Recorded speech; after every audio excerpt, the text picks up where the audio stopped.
जब संबंध में सामने वाला व्यक्ति कम बोलने लगे, दूरी बनाने लगे, समय देना बंद कर दे, तब मन घबराता है। हृदय कहता है कुछ तो गलत हो रहा है, और वही घबराहट हमें गलत दिशा में ले जाती है। शास्त्र क्या कहते हैं? जहां अत्यधिक चिपकाव है वहां भय भी है, जहां भय है वहां शांति नहीं। एक, पहले अपने मन को स्थिर करो। गीता में भगवान ने कहा उद्धरेदात्मनात्मानं, अर्थात पहले स्वयं को ऊपर उठाओ। यदि सामने वाला कम बात कर रहा है तो सबसे पहले स्वयं से पूछो, क्या मेरा प्रेम श्रद्धा से है या स्वार्थ से? क्या मैं उसे पाना चाहता हूं या उसे बांधना चाहता हूं? बंधन में प्रेम नहीं टिकता, प्रेम तो स्वतंत्रता में ही खिलता है। दो, शिकायत नहीं, समत्व।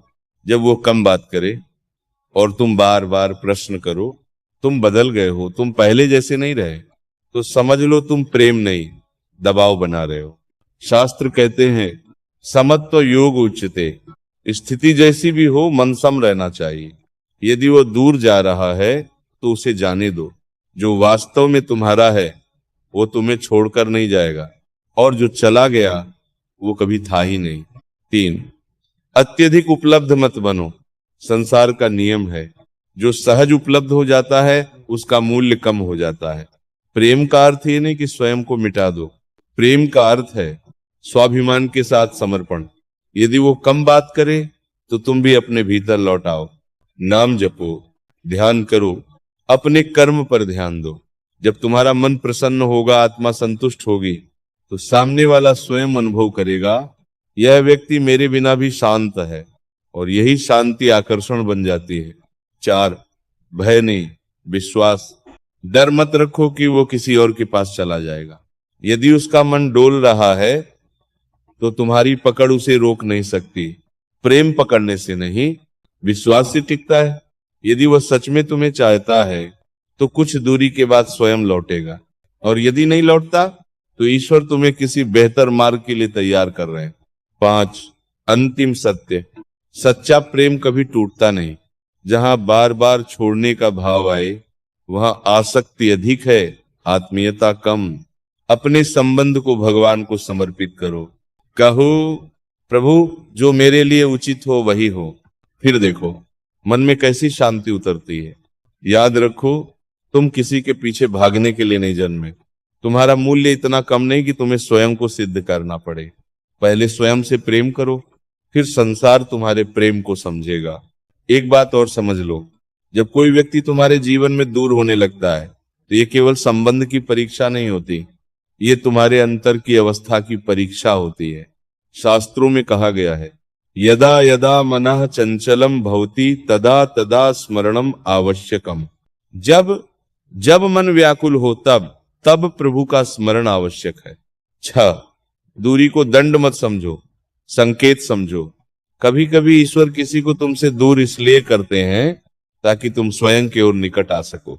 तुम्हारा सारा ध्यान एक व्यक्ति पर अटक गया था, तुमने अपनी शांति, अपनी साधना, अपना लक्ष्य सब कुछ उस पर टिका दिया, और जब वह डगमगाया तुम भी डगमगा गए। ये प्रेम नहीं, ये निर्भरता है। प्रेम में स्थिरता होती है, निर्भरता में भय होता है। 7, प्रतिक्रिया मत दो, उपस्थिति बदल दो। यदि वो कम बात कर रहा है तो तुम शिकायत करके प्रतिक्रिया मत दो, अपनी उपस्थिति बदल दो। पहले तुम हर समय उपलब्ध थे, अब अपने समय को मूल्यवान बनाओ। पहले तुम उसके संदेश की प्रतीक्षा करते थे, अब प्रभु के नाम की प्रतीक्षा करो। पहले तुम उसकी आवाज से प्रसन्न होते थे, अब भीतर की शांति से प्रसन्न होना सीखो। जब व्यक्ति स्वयं में संतुष्ट हो जाता है तो उसका आकर्षण बढ़ जाता है। 8, प्रेम और स्वाभिमान साथ चलें। ध्यान रखो, स्वाभिमान छोड़कर किया गया प्रेम धीरे धीरे अपमान बन जाता है। यदि कोई बार बार तुम्हें अनदेखा करे, तुम्हारी भावनाओं का सम्मान न करे, तो मौन होकर पीछे हट जाना ही श्रेष्ठ है। मौन बहुत बड़ी शक्ति है, मौन में ही आत्मबल जन्म लेता है।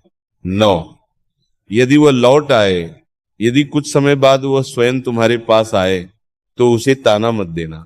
कहो मैं यहां था, शांत था, स्थिर था। जो लौटकर आता है उसे प्रेम से स्वीकारो, पर अपनी शर्तों पर। सम्मान के साथ। 10, यदि वह न लौटे, और यदि वह न लौटे तो समझ लो ईश्वर ने तुम्हें एक बड़ी पीड़ा से बचा लिया। जिसे तुम्हारी कद्र नहीं, उसके लिए आंसू बहाना अपने आत्मसम्मान का अपमान है। जीवन बहुत विशाल है, एक व्यक्ति ही संपूर्ण सत्य नहीं। तुम्हारी आत्मा का संबंध परमात्मा से है, वही शाश्वत है। अंत में बस इतना कहूंगा बच्चों, प्रेम करो पर अपने अस्तित्व को खोकर नहीं, विश्वास रखो पर स्वयं को गिरवी रखकर नहीं। और यदि संबंध में कठिनाई आए तो पहले अपने भीतर दीपक जलाओ। जब भीतर प्रकाश होगा तब कोई तुम्हें छोड़ भी दे तो अंधकार नहीं होगा। तुम बार बार पूछते हो महाराज जी इतना सब करने के बाद भी मन क्यों नहीं मानता? क्योंकि मन प्रेम से नहीं, अधिकार से बंधा है। जब हम कहते हैं वह मेरा है, यहीं से पीड़ा शुरू होती है। शास्त्र कहते हैं न कश्चित कस्यचित स्वामी, इस संसार में कोई किसी का स्थायी स्वामी नहीं है, सब कुछ प्रभु का है।